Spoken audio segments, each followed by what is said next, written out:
Get you out of here in time for lunch. So with that, Rob. Thanks, Mick. Good to see you. Appreciate it. Thank you. Jim Pinkerton was the most distinguished domestic policy advisor to any president and the tallest. And we did work together about 2 decades ago, which dates both of us, but it's been neat to reconnect with him. And I thank him and I thank Elaine Kmark for their good work in putting this issue front and center and keeping it bipartisan, which it both can and should be, in that it's something we should all be able to agree on. I also want to thank some other folks in the room, Brian Callanan of my staff, who spent hundreds of hours on this issue. And then I see among us some folks who I got to know very well in the super committee process. I see Senator Kerry's tax counsel. I see tax counsel from Senator Baucus and Senator Hatch, the Finance Committee folks. They're hanging out in the back row so they can escape. Things get too boring, but these are really good people who put a lot of time and effort and thinking into this, and you'll hear from some of them later. But this is an issue where we should be able to come together again as Democrats and Republicans. It's one of those issues that enables us to not just work on a bipartisan basis, but actually give the economy, a needed jump start. The Rate Coalition, again, has been great in talking about it. I love the iPad countdown clock here. That's important because it shows that we are going to have soon the highest corporate rate in the world. But it's more than just a rate, isn't it? It's about competitiveness generally. And as we're talking here today, I think Canada's going from, 16% to 15%, and their corporate rate are 16.5 to 15. They're eager to move jobs and investment into their country from other countries, and unfortunately the United States has not kept up. I'm also really glad to be joined in a moment here by my colleague from Florida, Bill Nelson. I may talk about him if he walks in, but this is an opportunity to do something, again, big, important, and bipartisan, and I appreciate his willingness to come and talk about it today. We've done actually some TV interviews together where we've talked about the need for tax reform. Let me just start by saying I'm very concerned about the direction of our economy. Pink said we're beginning to see some uptick. I certainly hope that's true. I'm not sure that we can say that when you look at what CBO said yesterday. This is the Congressional Budget Office. Their outlook was pretty bleak, actually. In fact, they're saying next year that they expect that unemployment will be higher, over 9% in 2013, than it is this year. And they're actually saying that growth will be lower next year than this year, about 1% growth in 2013.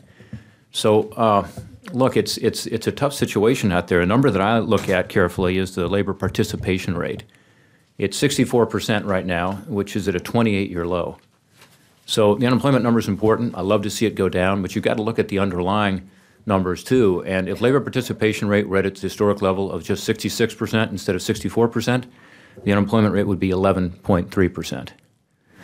So think about that. Places like Ohio, a lot of people have given up looking for work. And we have the dubious distinction, like having the highest corporate tax rate in the world, of having the longest period on unemployment ever in our history. So the average amount of time being unemployed is now over 40 weeks. And so these are structural problems in our economy, in my view. It's not just another business cycle issue. It's why in this recovery, we've seen a net loss still from the beginning of the recession of 6 million jobs, as compared to the last deep recession, 81, 82, where 48 months after the recession, where we are right now, we had gained 6 million jobs. Even in the jobless recovery, after 2001, 2002 recession, at this point, 48 months later, we had gained 350,000 jobs.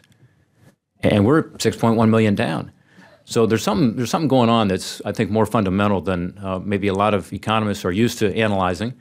And I think a lot of it has to do with our structural problems, including our tax structure. We need a pro-growth strategy to get us back to work and to deal with what I view as, much more fundamental economic problems than we have seen even in other recessions in modern times. Foremost among these, I think, is the fact that we have an outdated and inefficient tax code.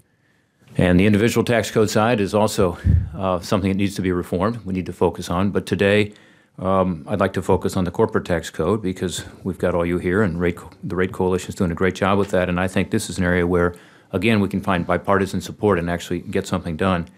In my view, the corporate tax system is built on an old closed economy model. That's kind of the fundamental differences I see. Somehow, U.S. businesses would be isolated from international competition.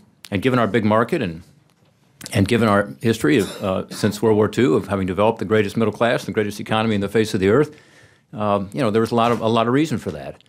But now we're in an increasingly competitive global environment. We've got to change with the world. We're simply out of step with the integrated, fast-moving global marketplace.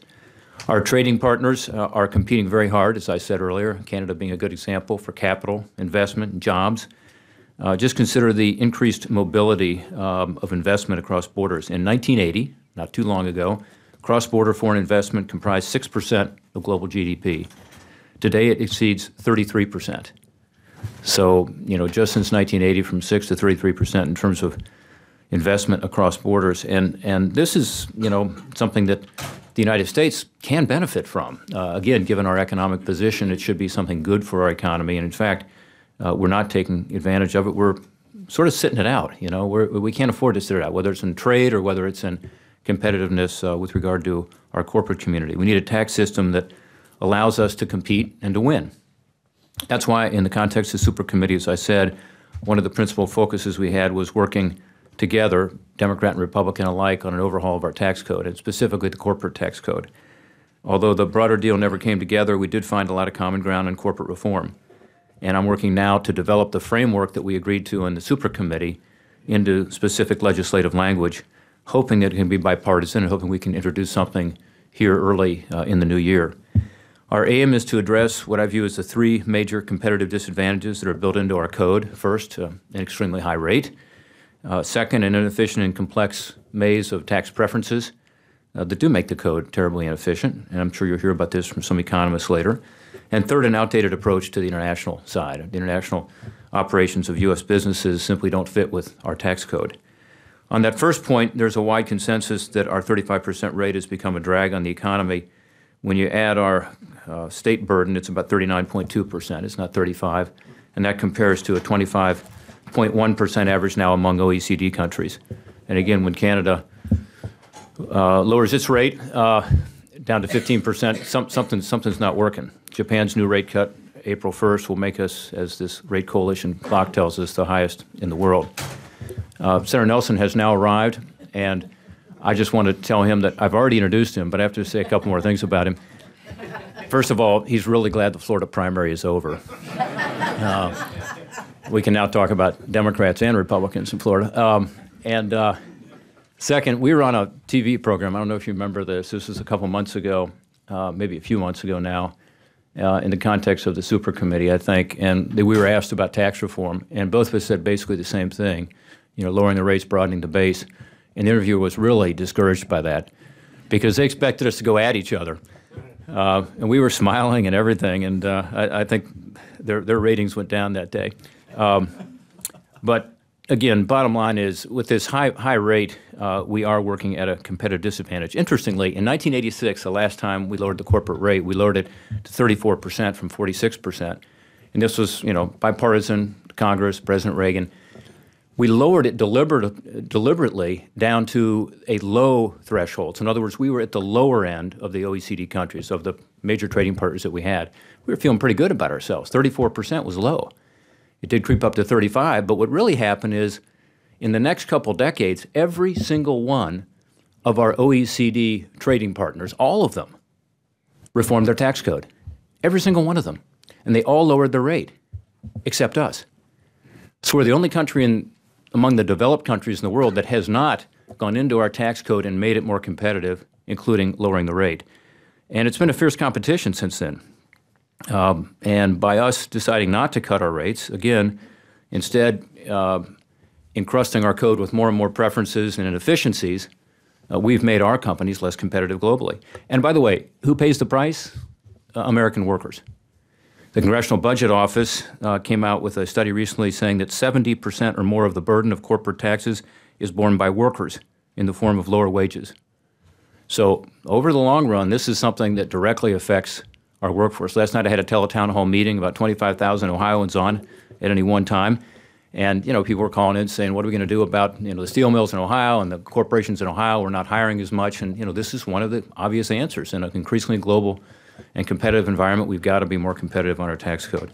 It's no wonder that policymakers across the spectrum, the Simpson-Bowles Commission, the Rivlin-Domenici Commission, The President's Job Council very recently have called for fundamental corporate tax reform. They all have. It's time for Congress and the President to act. Congress is making some progress. Ways and Means Committee Chairman Dave Camp has been leading an impressive effort on the House side with the goal of getting the corporate rate and the individual rate down to 25%. The international tax reform discussion draft that he released in October, I think, has deepened and advanced our understanding of some of the tough issues to design a competitive territorial regime. And this is something that I think you all talk about later, but it's one of the keys to making this work. Chairman Max Baucus, I mentioned the Finance Committee staffers who are here, has taken a lead on this. Senator Orrin Hatch has been a leader on this. They've had in-depth hearings in the Finance Committee on international corporate reform, innovation incentives, and so on over the last year. It's been incredibly helpful. And so, the work has been done, and we have great data to be able to move forward. And I think the result of all this is a growing consensus that the right approach, again, involves broadening the base, lowering the rate, coupled with a more competitive approach to international taxation. The proposal we're developing would accomplish those goals. It brings the rate down to 25% from 35%, and it does so on a revenue-neutral basis. We have a score from the Joint Committee on Taxation, which I don't think there is any other proposal out there that has that. The rate cut would be paid for primarily by reducing various deductions, preferences, and exemptions in the code. The base broadening we talked about, which does something very simple. It encourages a more efficient allocation of resources, which economists across the board will say will make our economy more efficient and will help businesses to be able to succeed, not based on the sophistication of their tax planning, but what kind of products they're putting out, how they're doing in the marketplace, the quality of their goods, the value of their services, which is what it ought to be. We know from economic studies and international experience that a lower corporate rate can and will spark economic growth and job creation.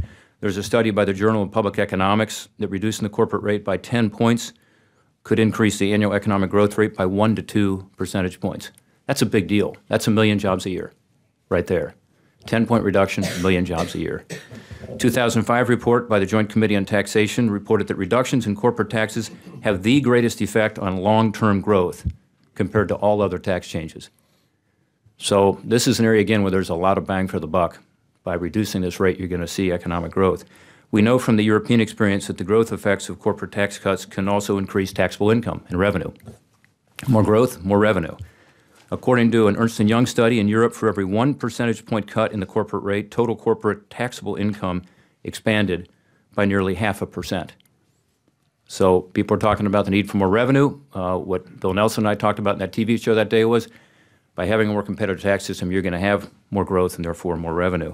So we've got strong evidence that a lower rate means more jobs, more growth, and as a result, more revenue. As I noted before, a lower rate and the broader base only gets us halfway there. Another thing we have to deal with is this antiquated approach to international taxation. It's a competitive disadvantage. It means that companies, many of whom are represented here today, are competing with one hand tied behind their back. With 95% of consumers living outside the United States, and now, by the way, 80% of the purchasing power in the world outside the United States. We've always had 95% of the consumers outside of our border, but they have more and more purchasing power. We have to access those markets, and we can't afford a corporate tax system that impedes U.S. workers from doing so. America is one of only a handful of developed countries, of course, that still taxes our businesses on their foreign profits. We do it in a way that actually penalizes U.S. businesses for reinvesting profits that they earn overseas back here at home.